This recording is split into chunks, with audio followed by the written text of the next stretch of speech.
నమస్కారం, వార్తలకు స్వాగతం. ముందుగా ముఖ్యాంశాలు.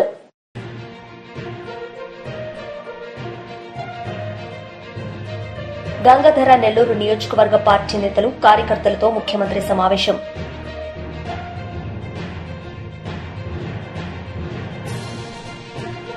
కేంద్ర మంత్రి కిషన్ రెడ్డి మీడియా సమావేశం. సీఎం రేవంత్ రెడ్డిపై ఫైర్.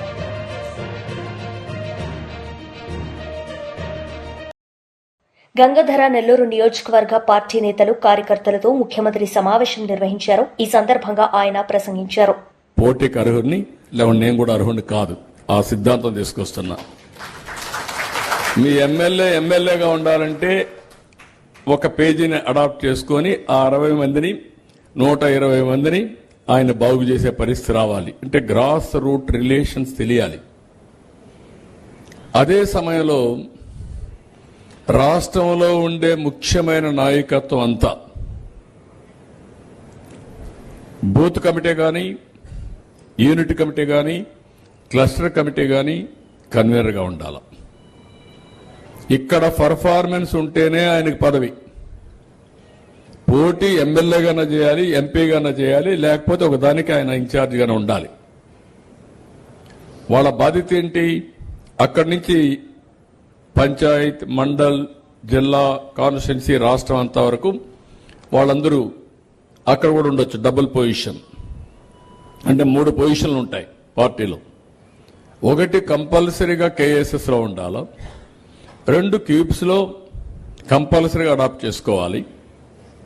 ఎమ్మెల్యేలు, ఎంపీలు మాత్రం కేఎస్లు ఉంటే చాలు. మూడోది, ఎవరైనా సరే ఇమేజ్ కోసం పంచాయత్, మండల్, కాన్స్టిట్యున్సీ, రాష్ట్రం ఉంటారు. వీళ్ళకే, పార్టీకి సేవ చేసిన వాళ్ళకే గవర్నమెంట్ లో ప్రాధాన్యత ఉంటుంది. దాంట్లో ఎక్కడా సెకండ్ థాట్ లేదు. ఇక్కడికి వచ్చినప్పుడు నేను మొత్తం ఎమ్మెల్యేలు కానీ, నేను కానీ అందరం కూడా ప్రజలతో మమేకం అవుతా ఉంటాం.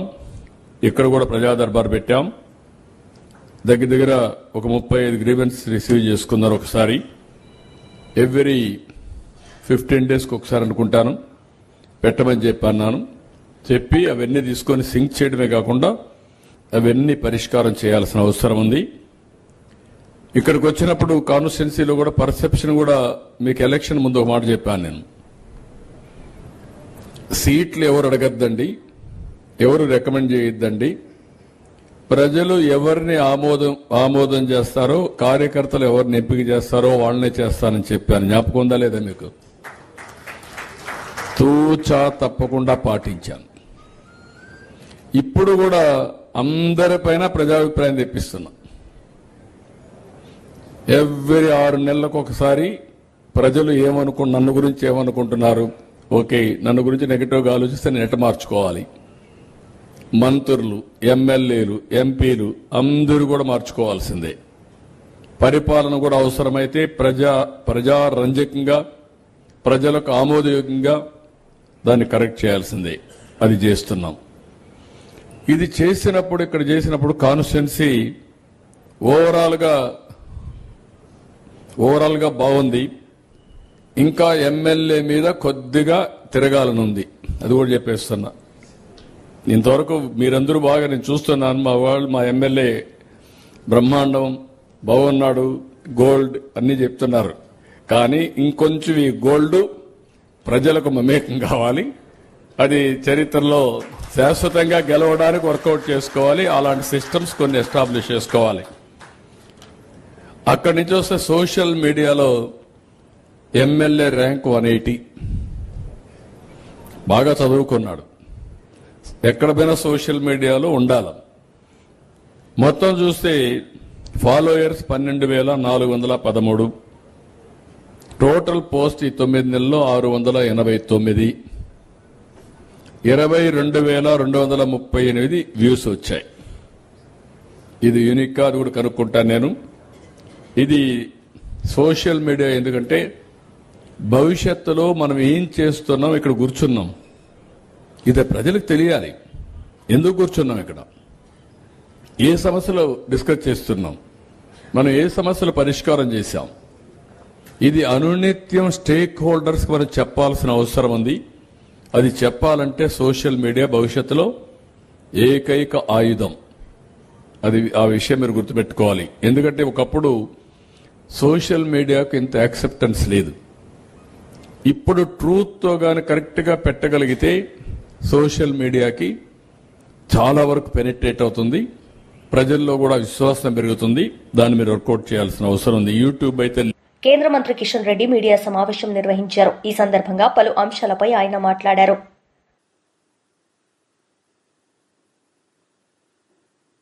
అసలు అభివృద్ధిని అడ్డుకోవడం కోసం తెలంగాణ ఏమన్నది రేవంత్ రెడ్డి సొంత జాగిరా? ఇది రేవంత్ రెడ్డి మనది, తెలంగాణ ప్రజలది.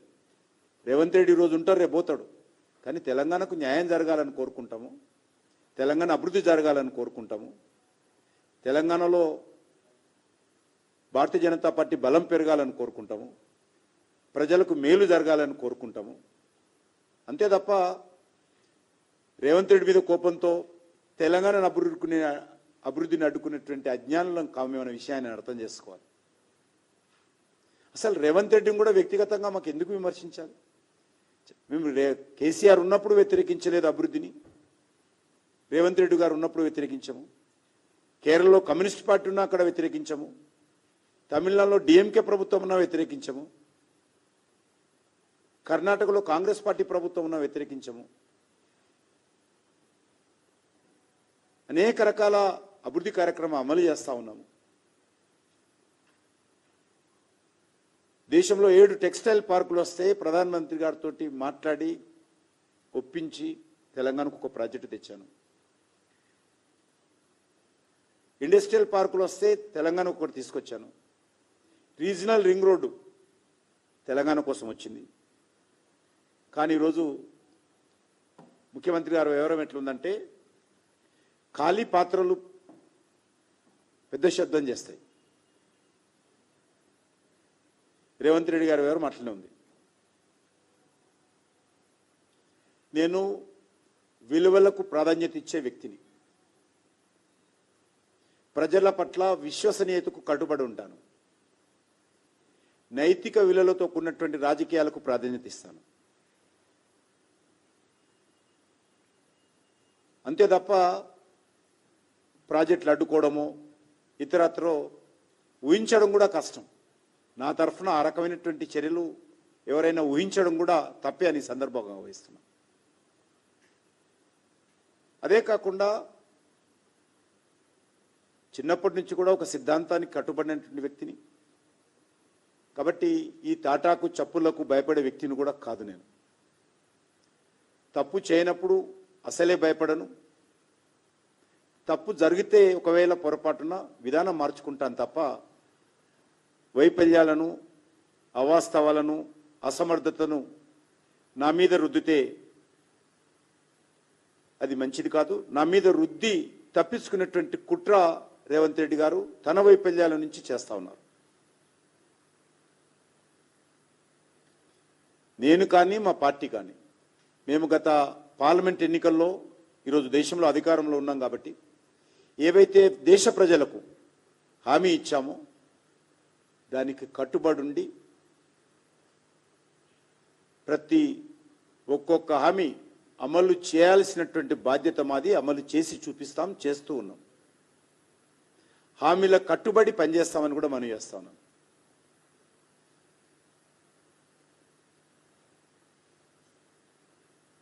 కాంగ్రెస్ పార్టీ అనేక రకాల హామీలతో అధికారంలోకి వచ్చింది. వాటిని అమలు చేయాల్సినటువంటి బాధ్యత కాంగ్రెస్ పార్టీది. ఈరోజు అభయాస్తం పేరుతో ఇంత పెద్ద మేనిఫెస్టోలు ప్రకటించారు. ఇది రేవంత్ రెడ్డి గారు చేయాలి. ఇందులో 6 గ్యారంటీలు ఉన్నాయి. ఇదే కాకుండా సబ్ గ్యారంటీస్ ఉన్నాయి. ఇవి అమలు చేయాలి ఆయన. ఇది వదిలిపెట్టి ఈరోజు రాష్ట్రంలో నిరుద్యోగులకు నిరుద్యోగ భృతి వదిలిపెట్టి కేంద్రంలో నా మీద ఆరోపణలు చేస్తా ఉన్నారు. మహిళలకు ఇవ్వాల్సినటువంటి నెలకు 2,500 రూపాయలు వదిలిపెట్టి ఇతర విషయాల్లో దాడులు చేస్తా ఉన్నారు నా మీద. December 24 లోపల 2 లక్షల ఉద్యోగాలు భర్తీ చేస్తానని హామీ ఇచ్చిన వైఎస్ఆర్సీపీ ఎంప్లాయీస్ మరియు pensioners wing state president Nalamaru Chandrasekhar Reddy press meet నిర్వహించారు. ఈ సందర్భంగా పలు అంశాలపై ఆయన మాట్లాడారు. మరి ఎన్నికల సందర్భంగా ఇచ్చినటువంటి హామీలతో చూస్తే మొదటగా సిపిఎస్ విధానంలో ఉన్నటువంటి ఉద్యోగస్తులని అదేవిధంగా సిపిఎస్ను జిపిఎస్ను పునఃసమీక్షించి ఒక ఆమోదయోగ్యమైనటువంటి పరిష్కారాన్ని మేము చేస్తామని చెప్పేసి ఎన్నికల సమయంలో చెప్పడం, దాని ఊసే నేను ఎత్తట్లా. ఆ బడ్జెట్లో దాని గురించి ఎక్కడ ఈ సిపిఎస్ కానీ సిపిఎస్లో ఉంచుతామా, లేకపోతే గవర్నమెంట్ ఆఫ్ ఇండియా ఈ మధ్యన యూనిఫైడ్ పెన్షన్ స్కీమ్ అనేది ఒకటి తీసుకొచ్చింది, మరి దాంట్లో ఉంచుతారా, లేకపోతే సిపిఎస్ను రద్దు చేసి ఓల్డ్ పెన్షన్ స్కీమ్లోకి దాదాపుగా ఈ రోజున రాష్ట్రంలో 3 లక్షల పైగా ఈ యొక్క సిపిఎస్ స్కీమ్లో ఉన్నటువంటి ఉద్యోగస్తులందరూ కూడా బడ్జెట్ వస్తుంది, ఈ రోజు మా గురించి ఏదో చెబుతారు అని ఎదురు చూసి నిన్నంతా కూడా నిరుత్సాహానికి గురైనటువంటి సంఘటన. మరి దాంతోపాటు ఉద్యోగులకు మెరుగైనటువంటి పిఆర్సీని మేము ఇస్తాం మేము గెలిస్తే అని చెప్పి ఎన్నికల సమయంలో మరి వాగ్దానాలు చేసి మేనిఫెస్టోలో చెప్పి ఉద్యోగులను మభ్యపెట్టి ఓట్లు వేయించుకొని గెలిచిన తర్వాత అసలు ఆ పిఆర్సీ గురించి 9 నెలలు గడిచిపోయింది. ఇప్పటికీ 9 నెలలు అయినా కూడా పే రివిజన్ కమిషన్ని అపాయింట్ చేయాల. అపాయింట్ చేస్తే దాని గురించి మరి బడ్జెట్లో ఏమన్నా పెట్టారా అంటే బడ్జెట్లో పెడతారు, పిఆర్సీ మనకు వస్తుంది అని ఎదురు చూస్తున్నటువంటి ఉద్యోగ వర్గం అంతా కూడా విస్మయానికి గురయ్యారు. నిన్న చూస్తూ ఉంటే ఎక్కడా కూడా ఆ పిఆర్సీ అనే మాట ఎత్తలేదు. అంటే మీరు పిఆర్సీని అపాయింట్ చేస్తారా, లేకపోతే అసలు చెయ్యరా, పిఆర్సీ ఇస్తారా? మరి ఎన్నికల సమయంలో మీరు చెప్పినటువంటి మేనిఫెస్టోలో విషయంలో ఏమైనాయి అని చెప్పేసి కూడా ఈ రోజున ఉద్యోగులంతా కూడా ప్రశ్నిస్తున్నారు అని చెప్పేసి కూడా నేను ఈ సందర్భంగా తెలియజేస్తున్నా. ఆ యొక్క బడ్జెట్లో దీని ప్రస్తావన లేకపోవడం అనేది మమ్మల్ని చాలా బాధించింది అని చెప్పేసి కూడా నేను ఈ సందర్భంగా తెలియజేస్తా ఉన్నాను. అదేవిధంగా మధ్యంతర భృతి, ప్రభుత్వం వచ్చిన వెంటనే మేము మధ్యంతర భృతిని ఇస్తామని చెప్పారు, దాని ఊసే లేదు. దానికి సంబంధించి కూడా బడ్జెట్లో ఎక్కడ కూడా ఈ యొక్క మధ్యంతర భృతి ఉద్యోగస్తులకు సంబంధించి అసలు ఉద్యోగస్తులకు సంబంధించి ఏ విషయమో మెన్షన్ చేయలేదు. చాలా మంది చూశారు పిఆర్సీకి సంబంధించి ఐఆర్ గురించి దాంట్లో పెడతారు, బడ్జెట్లో పెడితే మనకు ఖచ్చితంగా ఈ ఫైనాన్షియల్ ఇయర్ లో మనకు వస్తుంది అనేటువంటి విషయంలో ఎక్కడా కూడా దాన్ని చేయాల. ఇంతకు ముందు ఉన్నటువంటి ప్రభుత్వం వైఎస్ జగన్మోహన్ రెడ్డి గారి ప్రభుత్వం ఆ రోజున మేము వస్తే ఐఆర్ 27% ఇస్తాము అని చెప్పిన తర్వాత ప్రభుత్వం వచ్చిన వెంటనే మన నెల లోపలనే దాన్ని 27% ఇచ్చినటువంటి ఘనత ఆ రోజు మరి జగన్మోహన్ రెడ్డి గారికి దక్కింది. అదే ఈ రోజు ఉన్నటువంటి కూటమి ప్రభుత్వం ఇచ్చినటువంటి హామీ మరి వచ్చిన వెంటనే ఇస్తాము ఐఆర్ అని చెప్పిన తర్వాత ఇంతవరకు దాన్ని ఊసే ఎత్తకుండా ఏమి చేయకుండా బడ్జెట్లో పెట్టకపోవడం అనేది చాలా బాధాకరం అని చెప్పేసి కూడా నేను ఈ సందర్భంగా తెలియజేస్తా ఉన్నాను. అదేవిధంగా మేము 1వ తారీఖునే శాలరీస్ పెన్షన్స్ ఇస్తాం ఉద్యోగస్తులకి పెన్షనర్స్కి అని చెప్పడం, మొన్న కూడా ముఖ్యమంత్రి గారు మరి శాసనసభలో మాట్లాడుతూ చెప్పారు ఉద్యోగస్తులందరికీ. మాజీ మంత్రి కేటీఆర్ సమక్షంలో బీఆర్ఎస్ పార్టీలో వివిధ పార్టీల నాయకులు చేరారు. ఈ సందర్భంగా ఆయన మాట్లాడారు. అసలు ఎక్కడికక్కడ మీరు ఇట్లా తెరుసుడాల్సిన ఇట్లా పైసలు బయటకు వస్తాయని చెప్పిండు. పడ్డాయా పైసలు? మరి టకీమని పడ్డాయా? చెల్లె మీకు 2500 పడ్డాయా అయింది మీకు? శంకర్పల్లిలోకి యాదనగిరి ఏమని ఇచ్చిండేమి? ఏమి లేవు కదా. టకీమని 2500 దిక్కులేవు. ముసలోళ్ళకు పెన్షన్లను ఆశ పెట్టిండు. ఏమన్నాడు ముసలోళ్ళకు? కేసీఆర్ ముసలోనికి ఇస్తుండు, లేకపోతే ముసలవ్వకి ఇస్తుండు, మీరు నాకు గుద్దుండ్రి, గుద్దుతే ముసలోనికి 4000, ముసలవ్వకు 4000, ఇంట్లో ఇద్దరుంటే ఇద్దరికి 4000 ఇస్తా అని చెప్పిండు. పడుతున్నాయా మరి? టకీమని 4000 టాకీ లేదు, టుకీ లేదు. మళ్ళీ రైతులకు చెప్పిండు కేసీఆర్ 10,000 ఇస్తుండు బిచ్చం ఇచ్చినట్టు, నేను 15,000 ఇస్తా అన్నాడు. వచ్చిందా 15,000 కన్నా? రైతు కూలీలకు 12,000 అన్నాడు. ఇక మా ఆడబిడ్డలకు కొద్దిగా బంగారం సెంటిమెంట్ ఉంటుంది కదా, దాన్ని పట్టిండు. పట్టి ఏం చేసిండు? కేసీఆర్ ₹1,00,000 ఇస్తాడు. అది కూడా ఎప్పుడు ఇస్తుండు కేసీఆర్? పిల్లలు పుట్టినకి ఇస్తుండు. మీరు నాకు ఓటెత్తే లగ్న పత్రిక పెట్టుకోగానే తులం బంగారం ఇస్తా అని చెప్పిండు. వచ్చిందా తులం బంగారం వాళ్ళకన్నా? తులం బంగారం మరి బంగారం షాపులో నమ్ముతలేరా? ముఖ్యమంత్రికి బంగారం దొరుకుతలేదా? పతారలేదా? మొత్తానికైతే ఈ రాష్ట్రంలో ఈలనాలనని కాదు, అందరు కొంప ఉచ్చుకున్నాడు. రైతులను మోసం చేసిండు, మహిళలను మోసం చేసిండు, ముసలోళ్ళను మోసం చేసిండు, ఉద్యోగస్తులను మోసం చేసిండు, నిరుద్యోగ పిల్లలను మోసం చేసిండు. మా శంకర్పల్లి మండలంలో పాపం ఇదివరకు కేసీఆర్ గారు ఉన్నప్పుడు భూముల మీద వ్యాపారం చేసుకొని రియల్ ఎస్టేట్లో కొంత సంపాదించుకున్న తమ్ముళ్ళు చాలామంది ఉన్నారు. ఇవాళ వాళ్ళ పరిస్థితి కూడా అధ్వానం అయిపోయింది. మొన్న మీరు చూడొచ్చు, కొంపల్లిలో ఒక రియల్ ఎస్టేట్ వ్యాపారి వేణుగోపాల్ రెడ్డి అని చెప్పి ఆత్మహత్య చేసుకున్నాడు. ఈ ప్రభుత్వం వచ్చినాక హైడ్రా పేరు మీద పేదవాళ్ళ కొంప ఉచ్చుకొని పేదవాళ్ళ మీద పడి వాళ్ళ ఇల్లు గులగొడతాడు. మూసి అంటాడు.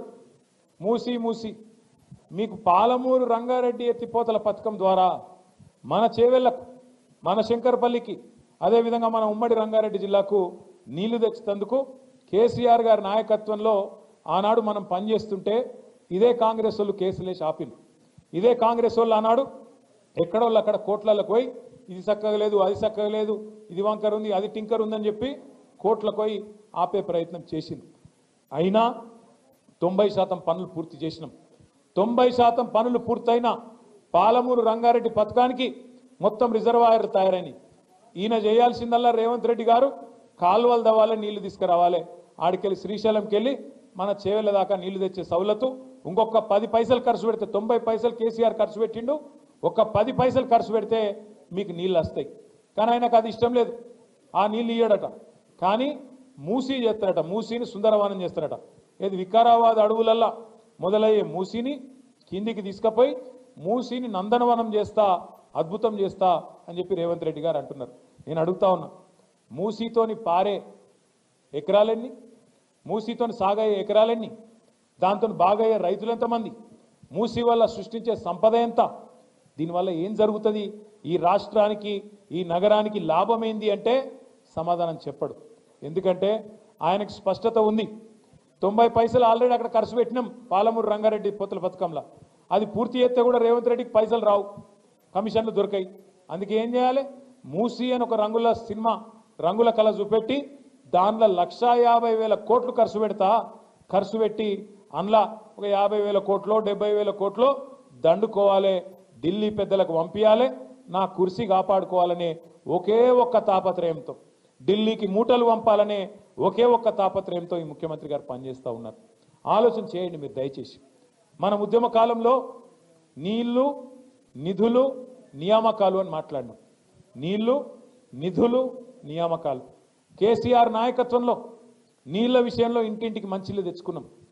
నీళ్ల విషయంలో గోదావరిలో, కృష్ణలో ఇటు కాళేశ్వరం కట్టుకున్నాం, 100% పూర్తయింది. అటు పాలమూరు రంగారెడ్డి 90% పూర్తయింది. దగ్గర న్యాయం చేసే ప్రయత్నం చేసినాం. వ్యవసాయ విస్తరణ జరిగి భారతదేశంలో ఇవాళ పంజాబ్ను, హర్యానాను తలదన్ని మన తెలంగాణ వరి వండి చుట్ల, బియ్యం వండి చుట్ల నెంబర్ 1 అయిందంటే అగో నీళ్ల విషయంలో జరిగిన న్యాయమే దానికి కారణం. నిధుల విషయానికి వస్తే కేసీఆర్ గారు ఎన్నడో చెప్పిండ్రు, మన తెలంగాణ మనకైతే. జనసేన ఆవిర్భావ సభ నిర్వహణ కమిటీలతో నాదెండ్ల మనోహర్ సమావేశం నిర్వహించారు. ఈ సందర్భంగా ఆయన పలు సూచనలు చేశారు. లీడర్ అటువంటి నాయకత్వం ఆయనలో ఉంది. ఎందుకంటే స్వార్థం లేని నాయకత్వం. స్వార్థం ఉంటే రకరకాలుగా డిస్టర్బెన్స్ వస్తూ ఉంటాయి. స్వార్థం లేని నాయకత్వం కాబట్టి ఆ నాయకత్వాన్ని చూసి మనం ముందుకెళ్ళాలి. ప్రతిరోజు మనందరం ఇక్కడ కలుసుకుందాం. ఇక్కడే కాకినాడలో ఒక కంట్రోల్ రూమ్ ఏర్పాటు చేయబోతున్నాం. దీని వెనకాలే ప్రతిరోజు మనం మానిటర్ చేసుకుందాం. వాట్సాప్ గ్రూపులు ఏర్పాటు చేసుకోండి మీ కమిటీలన్నీ కూడా. మీకు ఎప్పుడు ఏ సమయంలో మీకు ఒక డౌట్ ఉన్నా కూడా మీరు హరిప్రసాద్ గారినో చక్రవర్తి గారినో మీరు కాంటాక్ట్ అవ్వండి. గ్రౌండ్ ఏర్పాట్లన్నీ మన కేకే గారు వాళ్ళ బృందం అంతా కూడా కష్టపడతారు.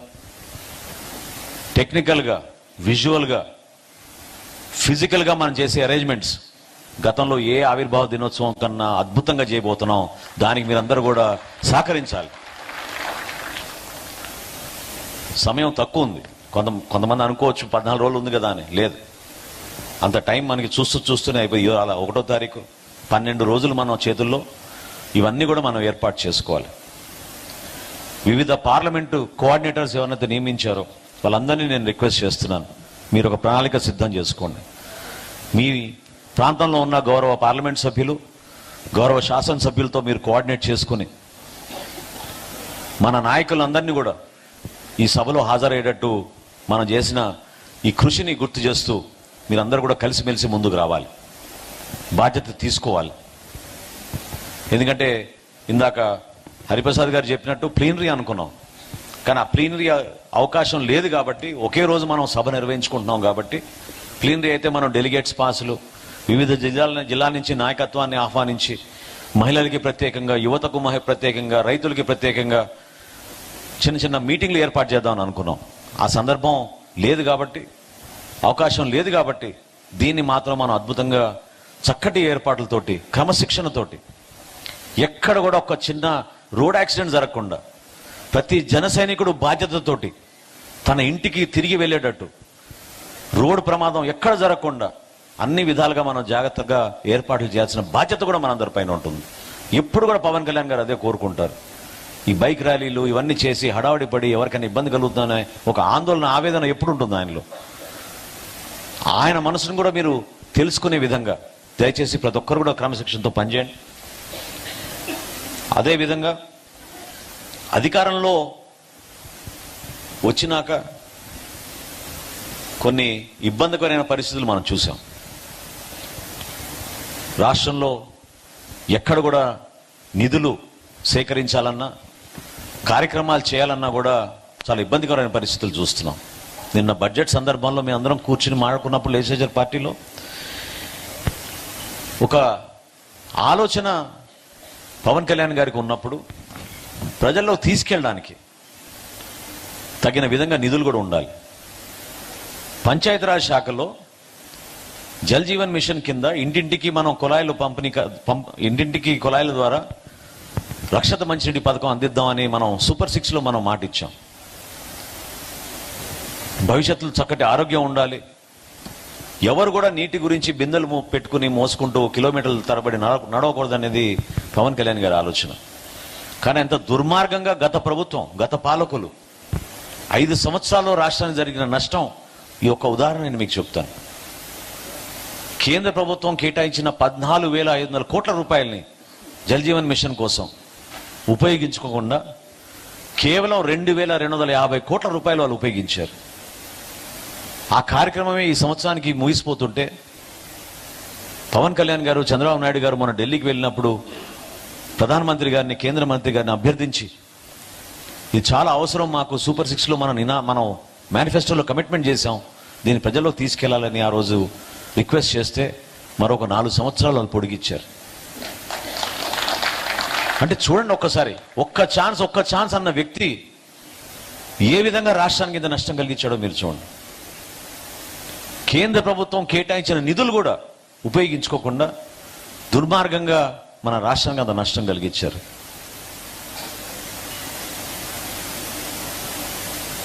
పెద్దలు మాజీ మంత్రి శ్రీనివాస్ గౌడ్ మీడియా సమావేశం నిర్వహించారు. ఈ సందర్భంగా ఆయన మాట్లాడారు. ఈ సందర్భంలో కూడా ఎదురు తిరిగి ఏ రకంగా సమాధానం చెప్పిన ఆ రోజుల్లో పాత ప్రాజెక్టులు కంప్లీట్ చేయరు, పాలమూరు రంగారెడ్డి జిల్లా ప్రాజెక్టు పైన చిత్తశుద్ధి లేదు, డిపిఆర్ వాపసు వస్తే ఇప్పటివరకు కూడా డిపిఆర్స్ వాపసు వచ్చిన డిపిఆర్ని మళ్ళీ సబ్మిట్ చేయలేదు కేంద్రానికి, ఎలాంటి ప్రయత్నం లేదు, రైతులకు ఇచ్చిన హామీలు నెరవేర్చట్లేదు, గ్యారెంటీలు నెరవేర్చట్లేదు. మీ ఆయనలో ఎన్ని కూలిపోతున్నాయి. నిన్న ఎస్ఎల్బిఎసి, మొన్న పెద్దవాగు కొట్టుకుపోయింది, అంతకుముందు సుంకిశాల. అరే ఒక పిల్లలు కాళేశ్వరం దగ్గర పిల్లలు ఇట్లా కింద కొంచెం ఇట్లా కుంగితే రాహుల్ గాంధీ కూడా చూసిండు.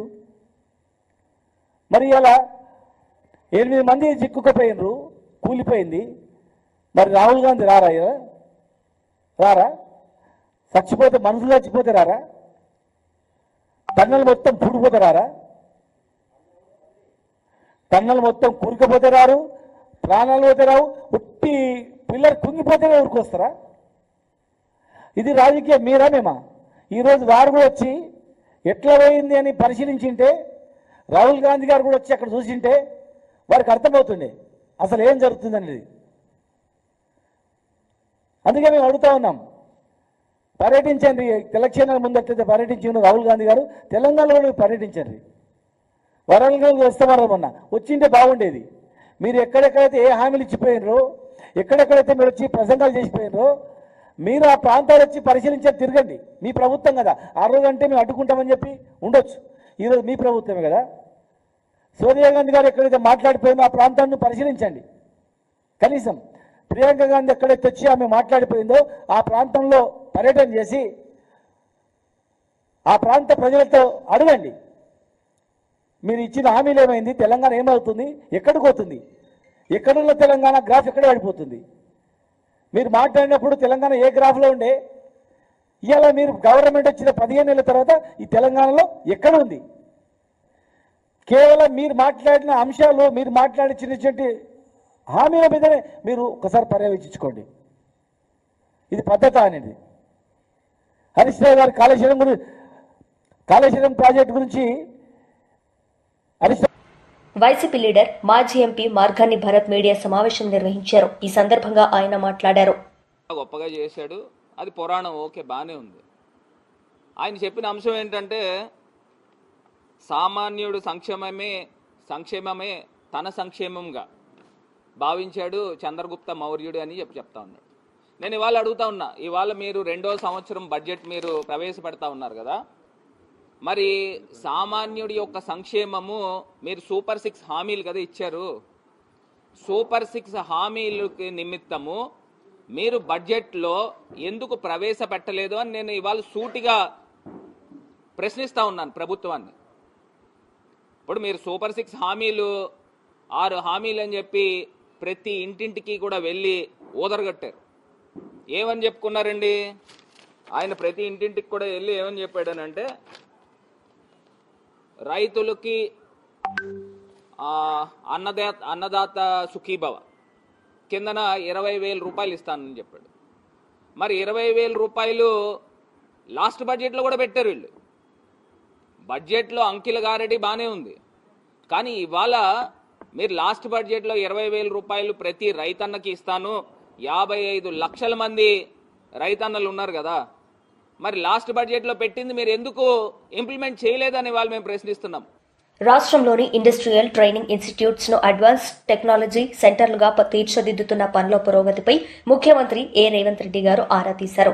టాటా టెక్నాలజీస్ సహకారంతో ఐటీఐలను ఏటీసీలుగా ఆఫ్ గ్రాడ్యుయేషన్ పనులపై ముఖ్యమంత్రి గారు కార్మిక శాఖ ఉన్నత స్థాయి అధికారులతో సమావేశంలో సమీక్షించారు. వార్తలు ముగించే ముందు ముఖ్యాంశాలు మరోసారి.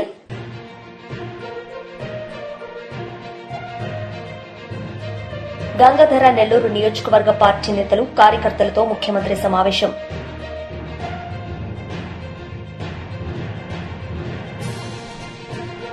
కేంద్ర మంత్రి కిషన్ రెడ్డి మీడియా సమావేశం. సీఎం రేవంత్ రెడ్డిపై ఫైర్.